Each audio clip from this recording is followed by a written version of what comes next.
တီးရွက်ကြော်စားရင်တော့အသားပါမှကြိုက်တယ်ကျွန်တော်လူမျိုးတွေရှိလားဒီနေ့ပဲသီးနဲ့အာလူကိုကြက်သားနဲ့ရောကြော်မယ်ကြက်သားကိုရေးစေးပြီးဓာမျိုးလေးခုတ်လိုက်မယ်ခုတ်ထားတဲ့ကြက်သားကိုစနေမုတ်နည်းနည်းစားနဲ့ချိုမုတ်နည်းနည်းနဲ့ပဲငမြားကြီးနည်းနည်းထည့်ပြီးတော့နယ်ထားလိုက်မယ်အာလူအလုံးကြီးနှလုံးကိုအခွန်ခွာပြီးတော့ဓာမျိုးလေးတွေတုံးလိုက်မယ်ပဲသီးတောင့်ရှည်တွေကိုလည်းဓာမျိုးလေးတွေလှီးလိုက်မယ်ပြီးရင်တော့ပဲသီးရောအာလူရောနှစ်ခုစလုံးကိုတေးသေးချာချာလေးရေးစေးမယ်နှစ်ခုလုံးကိုပေါင်းပြီးတော့ရေးစိမ်ထားလိုက်မယ်ကြက်သွန်ဖြူကိုဓာတ်နဲ့အပိုင်းပိုင်းခုတ်လဲရတယ်ဓာတ်လေးနဲ့လှုပ်လိုက်တော့ပုံမြန်တယ်ငရုတ်သီးစိမ်းကိုလည်းဓာတ်မျိုးလေးတွေအလဲကနေနှစ်ချမ်းချမ်းပြီးတော့ပိုင်းပိုင်းလှီးလိုက်မယ်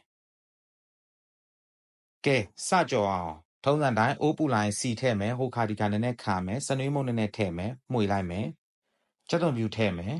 ပြီးသွားရင်ကြက်သွန်ဖြူတေးသေးချာလေးမှွေမယ်အယောင်ပြောင်းလာရင်ငရုတ်သီးစိမ်းထည့်မယ်ငရုတ်သီးစိမ်းကိုလည်းနည်းနည်းလေးထားပြီးသွားရင်အခုနကလှီးထားတဲ့ကြက်သားကိုယူပြီးတော့ထည့်လိုက်မယ်မီးအေးအေးနဲ့ကြက်သားကိုနည်းနည်းလေးကြော်မယ်အယောင်ပြောင်းသွားပြီဆိုရင်အခုနကပဲသီးနဲ့အာလူကို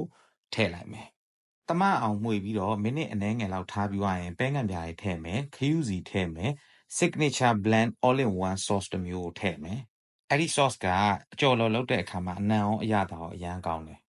ပြီးရင်တော့စားနဲ့အချိုမုတ်ကိုလိုအပ်တဲ့လောက်ထည့်မယ်တေချာတမအောင်မှွေပြီးတော့မိနစ်အနည်းငယ်လောက်ထားပြီးအာလူနဲ့ပဲသီးပျော့သွားပြီဆိုရင်တော့စားလို့ရပါပြီလှုပ်စားကြည့်ပါအရန်ကောင်းပါတယ်